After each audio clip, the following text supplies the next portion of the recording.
Hello दोस्तों, स्वागत है आप सबों का आपके अपने यूट्यूब चैनल सक्सेस क्लासेस में। तो दोस्तों, आज के वीडियो में हम लोग क्लास 10 बायोलॉजी के चैप्टर नंबर 2 श्वसन को करने वाले हैं। इस चैप्टर का जो भी इम्पोर्टेंट क्वेश्चन होता है सिर्फ उसी को हम लोग करने वाले हैं इस वीडियो के माध्यम से।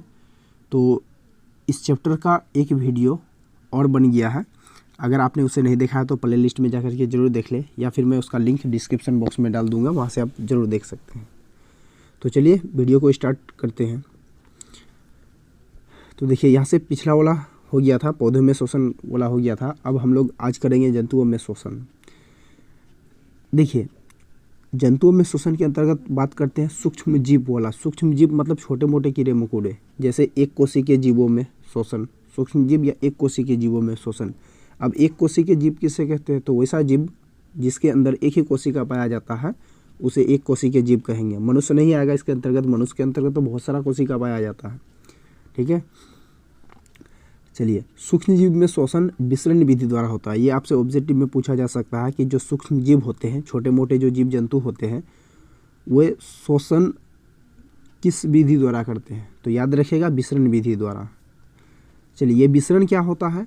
तो जब कोई चीज़ उच्च सांद्रता से उच्च सांद्रता से निम्न सांद्रता की ओर एक अर्धपारगमयी झिल्ली को पार करके जाती है तो उसे क्या कहेंगे? विसरण कहेंगे। जब कोई चीज़ उच्च सांद्रता से निम्न सांद्रता की ओर अर्धपारगमयी झिल्ली को पार करके जाती है तो इसे क्या कहेंगे? विसरण कहेंगे। ठीक है, जैसे आप इसका एग्जाम्पल समझ लीजिए।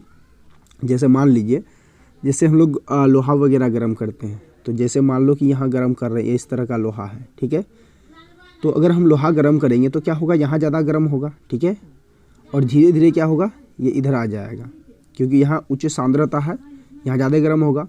अब यहाँ ज़्यादा गर्मी होता है तो इसका गर्मी किधर फैलेगा? इधर फैलेगा ना। यानी कि ये क्या हुआ? उच्च सांद्रता से निम्न सांद्रता की ओर फैलते जाता है। ठीक है, तो इसे क्या कहेंगे? विसरण कहेंगे। चलिए, अगला प्रश्न है, कार्बन मोनोऑक्साइड एक जहरीली गैस है, कैसे? कार्बन मोनोऑक्साइड एक जहरीली गैस होता है, कैसे? या इसी क्वेश्चन को आपको दूसरे तरीके से पूछा जा सकता है कि कार्बन मोनोऑक्साइड को प्राणघातक गैस क्यों बोलते हैं? कार्बन मोनोऑक्साइड जो गैस होते हैं वो काफ़ी जहरीला गैस होता है और ये किसी व्यक्ति का प्राण ले सकता है, जीवन ले सकता है किसी व्यक्ति का। तो कार्बन मोनोऑक्साइड गैस जो है एक जहरीली गैस होता है, कैसे? या फिर क्वेश्चन पूछा जा सकता है कि कार्बन मोनोऑक्साइड गैस जो होता है वो प्राणघातक होता है, कैसे? तो ये इसका हम लोग सॉल्यूशन को समझते हैं।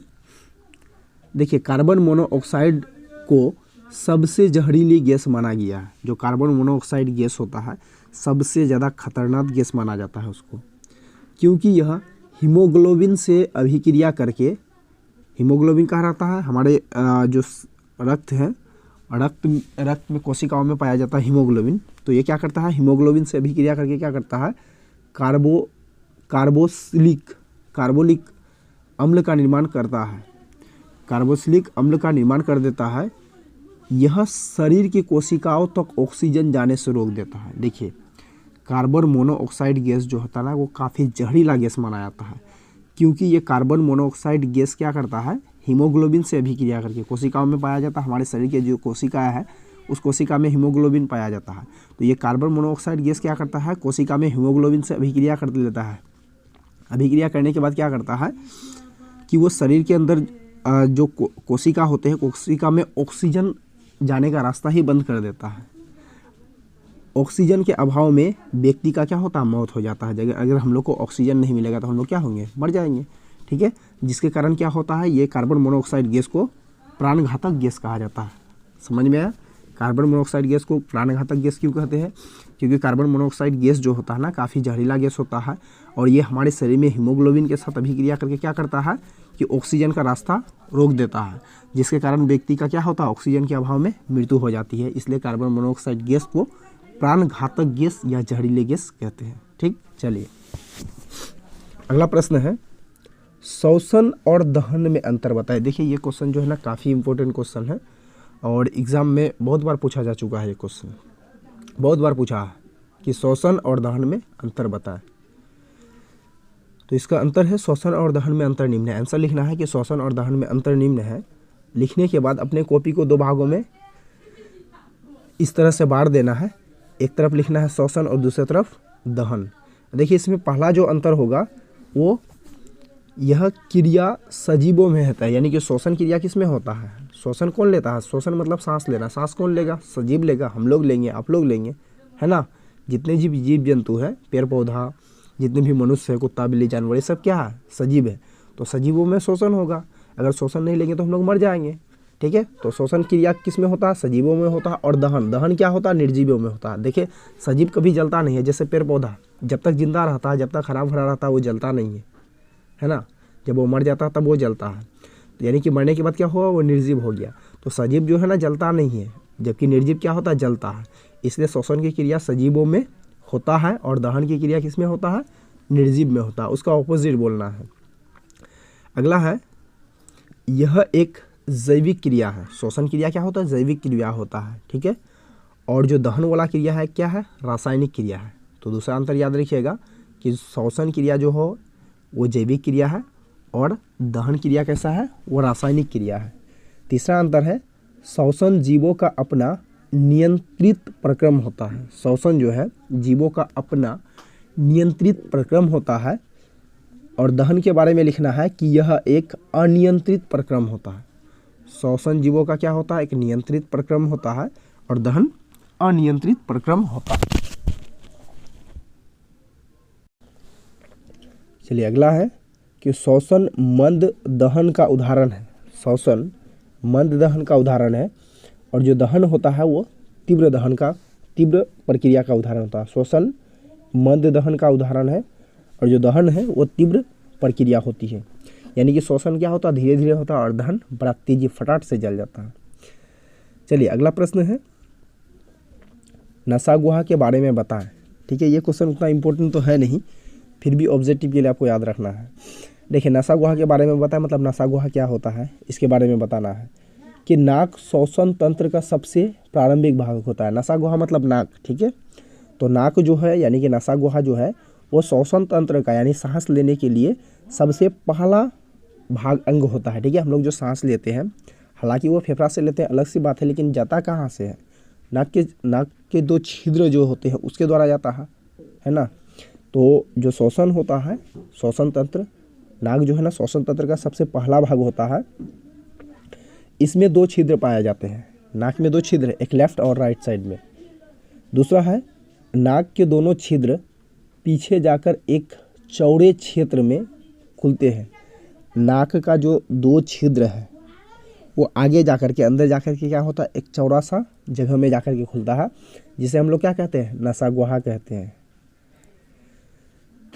तीसरा है, नसा गुहा के अंदर की भित्ति में एक ग्रंथि पाई जाती है। नसा गुहा के अंदर की भित्ति में क्या होता है? एक ग्रंथि पाई जाती है, जिसे क्या कहते हैं? श्लेष्मा ग्रंथि कहते हैं। श्लेष्मा ग्रंथि किसे कहते हैं? तो नसा गुहा के अंदर जो है ना एक भित्ति में ग्रंथि पाई जाती है। नसा गुहा के अंदर भित्ति जो है उसमें एक ग्रंथि पाई जाती है, उस ग्रंथि को कहेंगे श्लेष्मा ग्रंथि। ठीक, चलिए अगला प्रश्न है,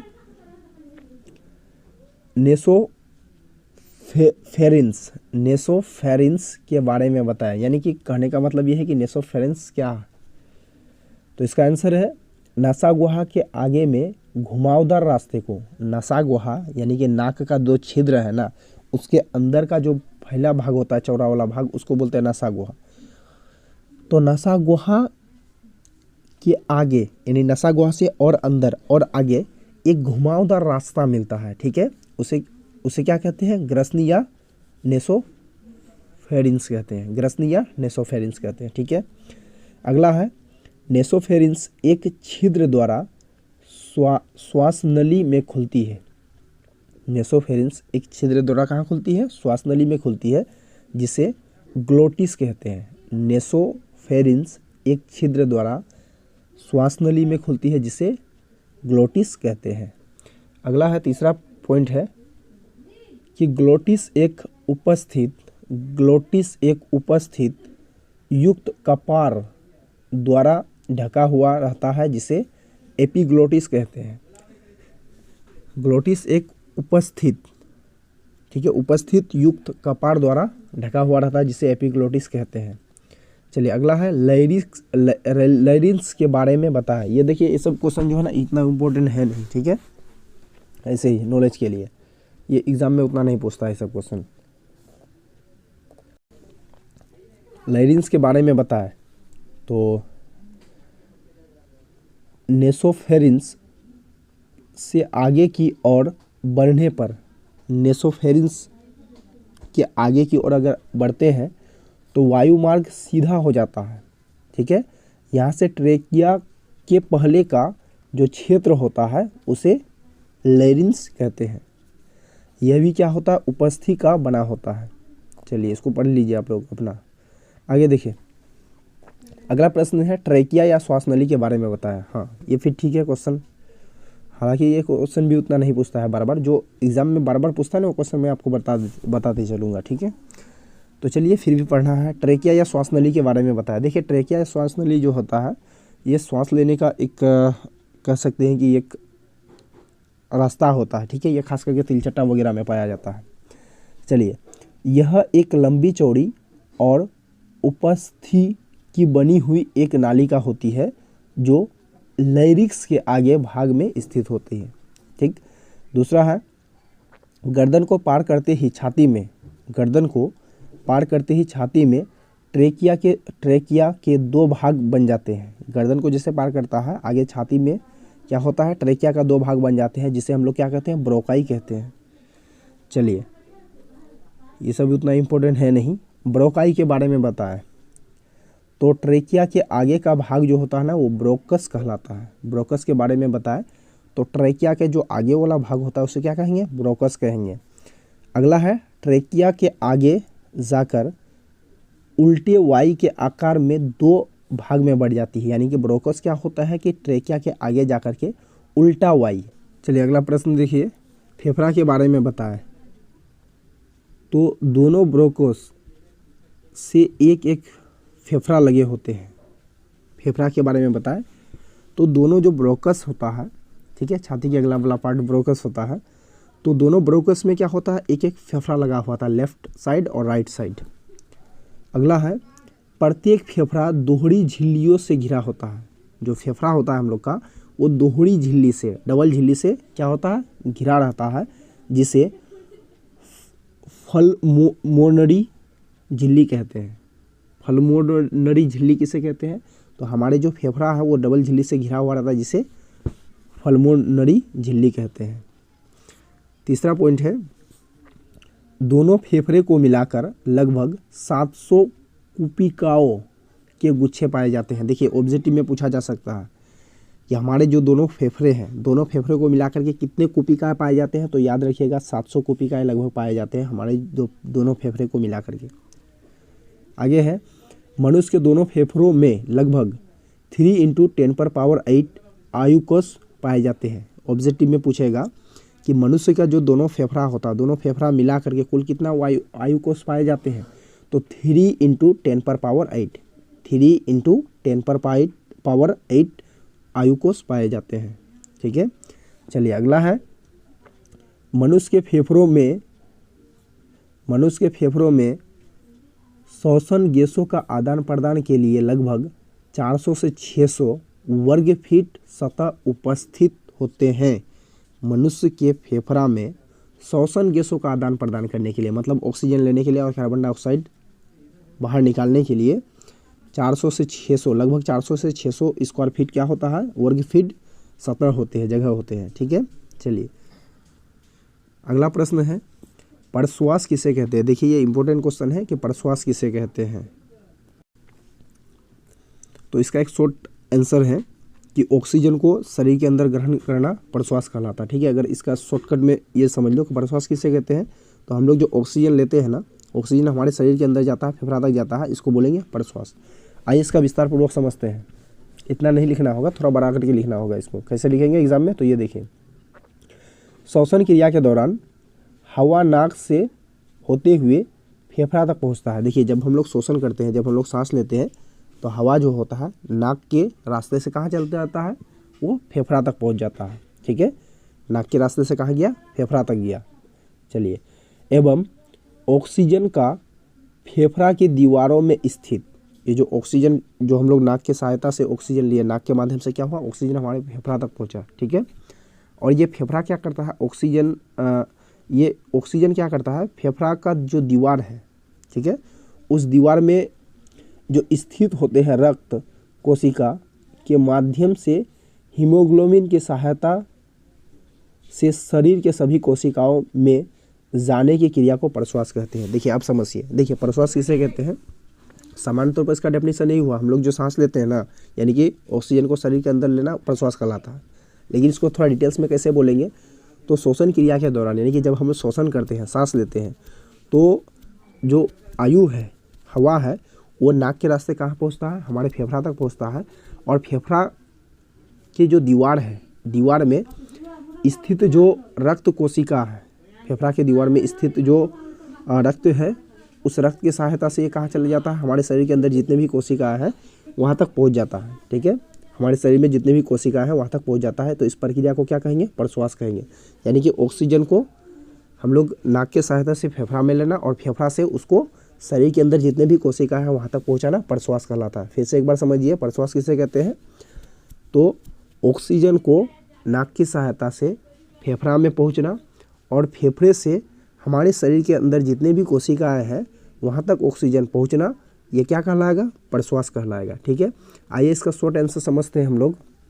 देखिए, जब ऑक्सीजन शरीर के अंदर जाने के बाद हीमोग्लोबिन के साथ मिलता है, जब ऑक्सीजन शरीर के अंदर जाने के बाद हीमोग्लोबिन, यानी कि खून में हीमोग्लोबिन पाया जाता है, तो हीमोग्लोबिन के साथ मिलता है, तो उसे ही हम क्या कहेंगे, ऑक्सी हीमोग्लोबिन कहेंगे। ऑक्सी हीमोग्लोबिन किसे कहते हैं, तो प्रश्वास क्रिया के दौरान जो है ना ऑक्सी हीमोग्लोबिन आता है। आपको प्रश्वास का अगर डेफिनेशन लिखना है तो बस इतना ही लिखना है कि जब हम लोग जब ऑक्सीजन नाक के सहायता से फेफड़ा में पहुंचता है और फेफड़ा से हीमोग्लोबिन के साथ मिलकर के शरीर के कोशिकाओं तक पहुंचता है, तो इस क्रिया को क्या कहेंगे, प्रश्वास कहेंगे। ठीक है, अब आगे एक एक्स्ट्रा पॉइंट समझिए ऑब्जेक्टिव के लिए, कि जब ऑक्सीजन शरीर के अंदर जाने के बाद वो हीमोग्लोबिन के साथ मिलता है, जब ऑक्सीजन जो हम लोग लेते हैं शरीर के अंदर जाता है, जाने के बाद वो क्या करता है, खून के साथ मिल जाता है, मतलब ऑक्सीजन के साथ मिल जाता है, इसे क्या कहेंगे, ऑक्सी हीमोग्लोबिन कहेंगे।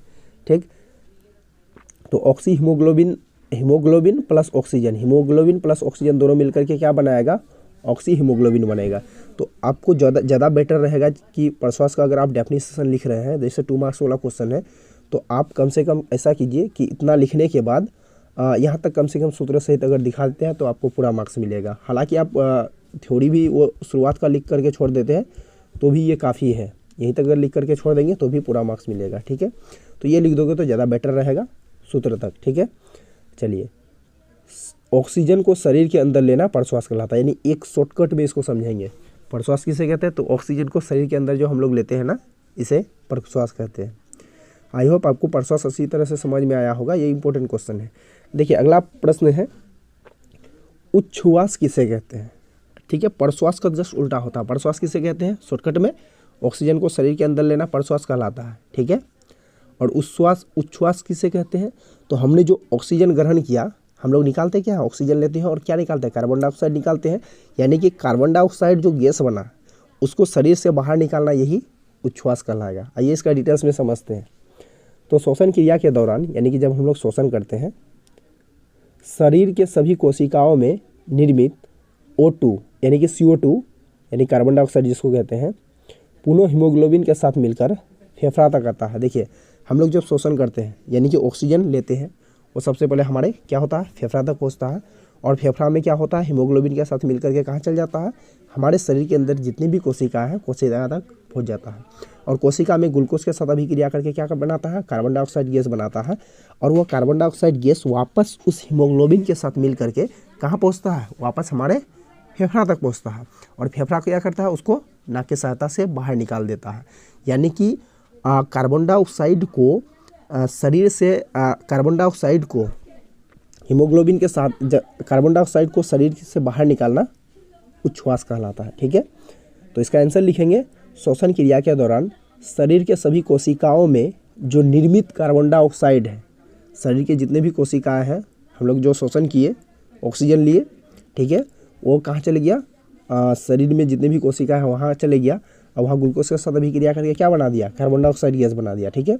तो वो कार्बन डाइऑक्साइड गैस क्या करता है, वापस ऑक्सीजन हीमोग्लोबिन के साथ मिलकर के कोशिका तक पहुँचा, लेकिन वापस कार्बन डाइऑक्साइड बन करके क्या हुआ, वो हीमोग्लोबिन के साथ वापस मिल करके क्या वापस कहाँ आ गया, फेफड़ा तक आ गया, और फेफड़ा उस कार्बन डाइऑक्साइड को नाक के माध्यम से पुनः वायुमंडल में छोड़ देता है। तो कार्बन डाइऑक्साइड हमारे शरीर से बाहर निकलने के इस पूरे प्रक्रिया को उच्छ्वास कहते हैं। आ गया समझ में? उच्छ्वास किसे कहते हैं? तो श्वसन क्रिया के दौरान हमारे शरीर में जो कार्बन डाइऑक्साइड बनता है, वह कार्बन डाइऑक्साइड को हीमोग्लोबिन के साथ मिलकर के फेफड़ा में आना और फेफड़ा से नाक द्वारा बाहर निकलना, इस प्रक्रिया को कहेंगे उच्छ्वास कहेंगे, ठीक है। चलिए आगे समझिए। जब कार्बन डाइऑक्साइड शरीर के बाहर निकलने के दौरान हमारे शरीर में मौजूद हीमोग्लोबिन के साथ मिलता है, तो ऐसी हीमोग्लोबिन को कार्बोक्सी हीमोग्लोबिन कहते हैं, ठीक है। यानी कि हीमोग्लोबिन में जब ऑक्सीजन मिल जाता है, अभी हमने पढ़ा था प्रश्वास में कि जब हीमोग्लोबिन में ऑक्सीजन मिलता है तो ऑक्सी हीमोग्लोबिन बनाता है, लेकिन हीमोग्लोबिन में अगर कार्बन डाइऑक्साइड अगर जुड़ जाता है तो कार्बोक्सी हीमोग्लोबिन बनाएगा, ठीक है। चलिए देखिए, इसका शॉर्टकट में आंसर हम लोग कैसे बोलेंगे, तो कार्बन डाइऑक्साइड को हमारे शरीर से बाहर निकालना उच्छ्वास कहलाता है, ठीक। अब देखिए, उससे भी कई गुना ज़्यादा इम्पोर्टेंट ये क्वेश्चन है, स्वच्छ्वास किसे कहते हैं। ये काफ़ी क्वेश्चन इंपॉर्टेंट है। स्वच्छ्वास किसे कहते हैं? देखिए, स्वच्छ्वास किसे कहते हैं तो एकदम शॉर्टकट में हम लोग अभी पढ़े ना, प्रश्वास पढ़े और उच्छ्वास पढ़े। तो प्रश्वास और उच्छ्वास दोनों जब एक साथ होता है तो इसे क्या कहेंगे, स्वच्छ्वास कहेंगे। यानी कि ऑक्सीजन लेने तथा कार्बन डाइऑक्साइड छोड़ने, यानी कि ऑक्सीजन को ग्रहण करने और कार्बन डाइऑक्साइड को बाहर निकालने की जो क्रिया होती है उसे क्या कहेंगे, स्वच्छ्वास कहेंगे। अर्थात इसका दूसरा तरह से हम लोग डेफिनेशन बोल सकते हैं कि प्रश्वास और उच्छ्वास के सम्मिलित रूप को हमें क्या करना है, स्वच्छ्वास कहेंगे। प्रश्वास और उच्छ्वास के जो सम्मिलित रूप है उसे स्वच्छ्वास कहेंगे। एग्जाम में कैसे लिखेंगे, तो ऑक्सीजन को ग्रहण करना और कार्बन डाइऑक्साइड को शरीर से बाहर निकालना, इस क्रिया को हम क्या कहेंगे, स्वच्छ्वास कहेंगे, ठीक है। अर्थात देकर के लिख लेना, दूसरे शब्दों में प्रश्वास और उच्छ्वास के सम्मिलित रूप को स्वच्छ्वास कहते हैं, ठीक। चलिए नेक्स्ट प्रश्न है, कोशिकीय ईंधन किसे कहते हैं। ये आपका ऑब्जेक्टिव में पूछ सकता है कि जो कोशिकीय ईंधन होते हैं वो किसे कहते हैं, कोशिकीय ईंधन। तो याद रखिएगा, एटीपी को हम लोग कोशिकीय ईंधन कहते हैं। एटीपी को कोशिकीय ईंधन कहते हैं। क्यों कोशिकीय ईंधन कहते हैं, तो इसके बारे में हमने शुरुआत में पढ़ा था कि जब पाइरूवेट टूटता है, यानी कि जब ग्लूकोज का कोशिका द्रव्य में आंशिक विखंडन होता है, तो क्या होता है कि उसमें कुछ ऊर्जा वगैरह बनता है और ऊर्जा कहाँ जमा रहता है, एटीपी में जमा रहता है। तो इसलिए कोशिकीय ईंधन किसे कहते हैं, तो एटीपी को। एटीपी का फुल फॉर्म क्या होता है, एडेनोसिन ट्राइफॉस्फेट, ठीक है। चलिए अगला प्रश्न है, श्वसन जीवों के लिए क्यों आवश्यक है। श्वसन जीवों के लिए क्यों आवश्यक है, मतलब हम लोग जो ऑक्सीजन लेते हैं, हम लोग जीव हैं, हम लोगों के लिए ऑक्सीजन क्यों ज़रूरी है। तो आइए इसका आंसर समझते हैं। सभी जीवों के लिए ऊर्जा की आवश्यकता होती है, जाहिर सी बात है, हम लोग जीव हैं, ऊर्जा चाहिए।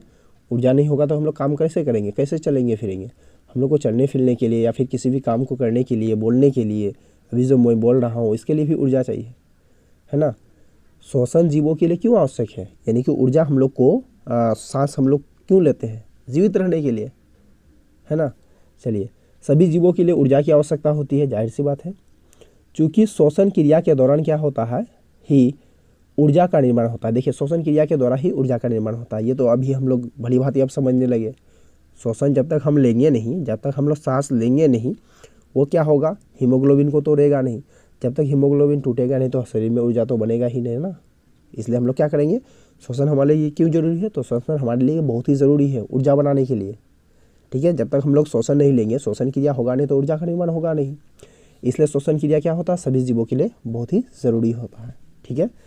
चलिए अगला प्रश्न है, VVI क्वेश्चन है ये। मनुष्य में CO2 और O2 का परिवहन कैसे होता है, यानी कि मनुष्य में हम लोग CO2 यानी कि कार्बन डाइऑक्साइड गैस को और O2 यानी ऑक्सीजन, यानी कि हम लोग क्या करते हैं, ऑक्सीजन को ग्रहण करते हैं और कार्बन डाइऑक्साइड बाहर निकालते हैं। ठीक है, तो ये परिवहन कैसे होता है। ठीक है, आइए इसका आंसर समझते हैं। 5 मार्क्स का ये क्वेश्चन है। तो मनुष्य एक जटिल शारीरिक रचना वाली प्राणी है। मनुष्य एक जटिल शारीरिक रचना वाली प्राणी है, इसलिए इनमें विसरण क्रिया द्वारा गैसीय विनिमय में संभव नहीं है। मनुष्य जो है एक क्या है, तो शारीरिक रचना वाली प्राणी है। इसमें क्या होता है, विसरण क्रिया द्वारा गैसों का आदान प्रदान सिर्फ नहीं होता है।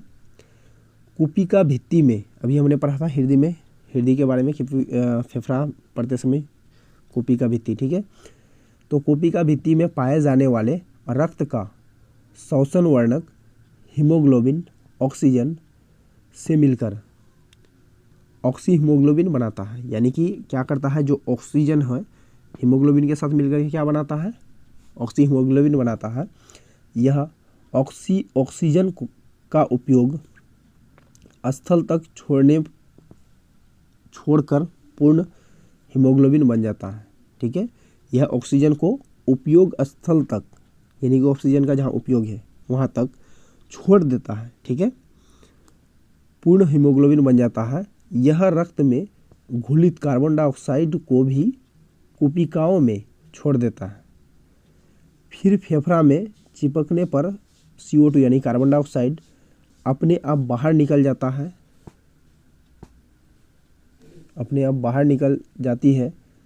यदि हमारे शरीर में हीमोग्लोबिन नहीं होता तो फेफड़ा से पैर तक O2 यानी कि ऑक्सीजन लगभग 3 वर्ष तक पहुंचता। देखिए, अगर हमारे शरीर में हीमोग्लोबिन यानी कि ब्लड वगैरह नहीं रहता तो क्या होता कि फेफड़ा से शरीर में क्या होता है, हीमोग्लोबिन अगर नहीं रहता तो फेफड़ा से पैर तक ऑक्सीजन पहुंचने में लगभग 3 साल लग जाता। अगर हमारे शरीर में अगर हीमोग्लोबिन नहीं रहता तो हम लोग जो आयु लेते हैं, ऑक्सीजन लेते हैं, तो ऑक्सीजन फेफड़ा से पैर तक पहुंचने में, पैर का कोशिकाओं तक पहुंचने में कम से कम 3 साल लग जाता। ठीक है, चलिए उसके नीचे ये लिख देना है आपको कि हीमोग्लोबिन जब ऑक्सीजन, हीमोग्लोबिन प्लस ऑक्सीजन यानी कि हीमोग्लोबिन और ऑक्सीजन मिलकर क्या बनाएगा, ऑक्सी हीमोग्लोबिन बनाएगा। ऑक्सी हीमोग्लोबिन का सूत्र होता है HbO2।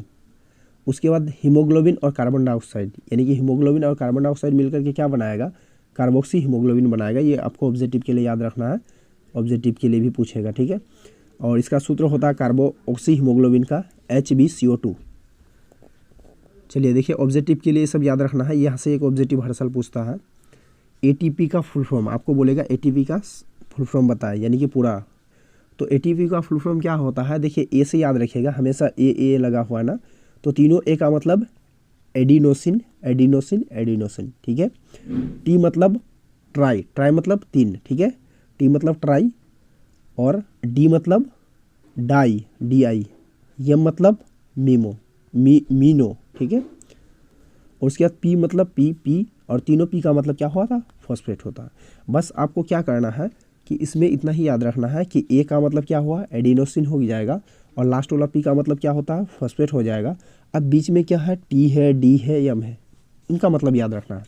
T मतलब ट्राई, D मतलब डाई, और M मतलब मीनो। ठीक है, मीनो। तो अब याद रखेंगे ATP का full form adenosine triphosphate, ADP का full form adenosine diphosphate, AMP का फुल फॉर्म एडिनोसिन मीमोफॉस्फेट। देखिए अगला प्रश्न है कि श्वसन, ऑब्जेक्टिव के लिए श्वसन की क्रिया में खाद्य पदार्थ का क्या होता है। श्वसन की क्रिया में खाद्य पदार्थ का क्या होता है, विघटन होता है। यानी कि हम लोग जो भी श्वसन, जो भी हम लोग का शरीर में ग्लूकोज वगैरह बना हुआ रहता है, जब हम लोग ऑक्सीजन लेते हैं तो वो क्या होता है, ग्लूकोज टूट जाता है। ठीक है, तो श्वसन की क्रिया में जो भी खाद्य पदार्थ होता है उसका क्या होता है, विघटन होता है, मतलब वो टूट जाता है। अगला प्रश्न है कि अवायवीय श्वसन कोशिका के किस भाग में होता है। देखिए जो थ्योरी पढ़ा रहे थे पाइरूवेट के बारे में, तो वहाँ हम आपको बताए थे कि अवायवीय श्वसन कोशिका के किस भाग में होता है। तो अवायवीय श्वसन कोशिका के जीव द्रव्य यानी कोशिका द्रव्य में होता है। ये अवायवीय श्वसन कोशिका द्रव्य में होता है, क्योंकि कोशिका द्रव्य में ग्लूकोज पाया जाता है। जब हम लोग ऑक्सीजन ग्रहण करते हैं तो सबसे पहले वो फेफड़ा तक जाता है, फेफड़ा के साथ मिलकर के क्या होता है, हीमोग्लोबिन के साथ मिलकर के कोशिकाओं तक पहुंच जाता है। और कोशिका में क्या होता है कि कोशिका द्रव्य में ग्लूकोज पाया जाता है। ये ऑक्सीजन क्या करता है, ग्लूकोज के साथ अभिक्रिया करके ग्लूकोज को तोड़ देता है। यानी कि ये सारा काम कहाँ पे होता है, कोशिका द्रव्य में होता है। अवायवीय शोषण कहाँ पे होगा, कोशिका द्रव्य में होगा। अगला प्रश्न है, निश्वास द्वारा निकली आयु रहती है। निश्वास मतलब हम लोग जो ऑक्सीजन वगैरह लेते हैं, ऑक्सीजन लेते हैं उसके बाद जो वायु निकलता है, कौन सा निकलता है, कौन सा गैस निकलता है, वो कार्बन डाइऑक्साइड निकलता है। ठीक है, चलिए अगला प्रश्न है, जीवों के शरीर में ऊर्जा का उत्पादन किस क्रिया द्वारा होता है। जीवों के शरीर में जितने भी जीव जंतु हैं, ऊर्जा का उत्पादन, ठीक है, हम लोग जो सांस लेते हैं, ऊर्जा का उत्पादन, हम लोग का शरीर में ऊर्जा क्यों बनता है। ठीक है, तो हम लोग जब ऑक्सीजन लेते हैं ना, तो ऑक्सीजन क्या होता है, हीमोग्लोबिन को जाकर के तोड़ देता है, तब शरीर में ऊर्जा बनता है। यानी कि ऊर्जा का उत्पादन कैसे होगा, मेन रीज़न क्या है, तो श्वसन यानी कि सांस लेना। तो याद रखिएगा, शरीर में जो ऊर्जा का निर्माण होता है कैसे होता है, तो श्वसन क्रिया के द्वारा। अगला प्रश्न है, ग्लूकोज कितने कार्बन से बना होता है। ग्लूकोज कितने कार्बन से बना अणु होता है। ग्लूकोज कितने कार्बन से बना अणु होता है। तो याद रखिए, देखिए ग्लूकोज का फॉर्मूला से हम आपको ये रटवाते नहीं है। देखिए ग्लूकोज का फॉर्मूला क्या होता है, सूत्र क्या होता है, C6H12 और O6। क्वेश्चन क्या पूछा है, ग्लूकोज में कितने कार्बन मतलब सी का कितना परमाणु है, अणु है, 6 है ना, आंसर हो गया 6। तो ग्लूकोज में कितने कार्बन से बना अणु होता है, ग्लूकोज कितने कार्बन से बना अणु होता है, तो ग्लूकोज में 6 अणु चाहिए, 6 आंसर हो जाएगा। यानी कि C6 लिखते हैं ना, वहीं से हो गया ये। चलिए अगला प्रश्न है, पायरुवेट का पुनः ऑक्सीकरण कहाँ पे होता है, माइटोकॉन्ड्रिया में। यानी कि मनुष्य में माइटोकॉन्ड्रिया में पायरुवेट का पुनः ऑक्सीकरण कहाँ पे होगा, याद रखिएगा, माइटोकॉन्ड्रिया में। और आंशिक ऑक्सीकरण कहाँ पे होता है, तो ईस्ट में। ठीक है, पायरुवेट का पुनः विखंडन पूछे या पुनः ऑक्सीकरण पूछे, कहाँ पे होता है, माइटोकॉन्ड्रिया में होता है। ठीक है, मनुष्य के माइटोकॉन्ड्रिया में। इसके अलावा आंशिक विखंडन कहाँ पे होगा, वो ईस्ट में। अगला प्रश्न है, पौधों में श्वसन क्रिया किस भाग से होता है। यानी जो पेड़ पौधे होते हैं, तो वो लोग सांस कहाँ से लेता है, जैसे हम लोग मनुष्य फेफड़ा से ले लेंगे ना, पेड़ पौधे कहाँ से लेते हैं। तो याद रखिएगा, पेड़ पौधे जो श्वसन करते हैं, सांस लेते हैं, वो 3 जगह से लेते हैं। सबसे पहला जड़, जमीन के अंदर जो जड़ होता है ना, जड़ में मूल रोम पाया जाता है, वहाँ से वो लोग सांस लेता है। इसके अलावा तना, ठीक है, तना में, उसके बाद पत्ती में, इन तीनों जगह से क्या करते हैं, पेड़ पौधे अपना श्वसन करते हैं। चलिए अगला प्रश्न है कि मनुष्य में ट्रेकिया की लंबाई लगभग कितनी होती है। मनुष्य में ट्रेकिया की लंबाई कितनी होती है, तो लंबाई होती है 11 सेंटीमीटर और चौड़ाई होती है 16 mm। मनुष्य में ट्रेकिया की लंबाई 11 सेंटीमीटर और चौड़ाई 16 mm होता है। तो यही इस चैप्टर को आज समाप्त करते हैं। ये चैप्टर इतना ही है। तो इस चैप्टर का जो भी इम्पोर्टेंट क्वेश्चन बनता है, ये हमने 2 वीडियो के माध्यम से 2 पार्ट में हमने कंप्लीट कर लिया। इससे पहला भी पार्ट बना है, अगर आपने उसे नहीं देखा तो प्लेलिस्ट में एक बार जा करके जरूर देखिए। और आप लोगों को वीडियो कैसा लगा एक बार कमेंट करके ज़रूर बताइएगा। ठीक है, और जितने भी स्टूडेंट नए चैनल में आए हैं, वो चैनल को जरूर सब्सक्राइब करके जाइए, क्योंकि इस चैनल में आपको पूरा सिलेबस कंप्लीट मिलने वाला है। आज के वीडियो में बस इतना ही। वीडियो अच्छा लगा तो लाइक, शेयर और कमेंट जरूर कीजिए। Thanks for watching.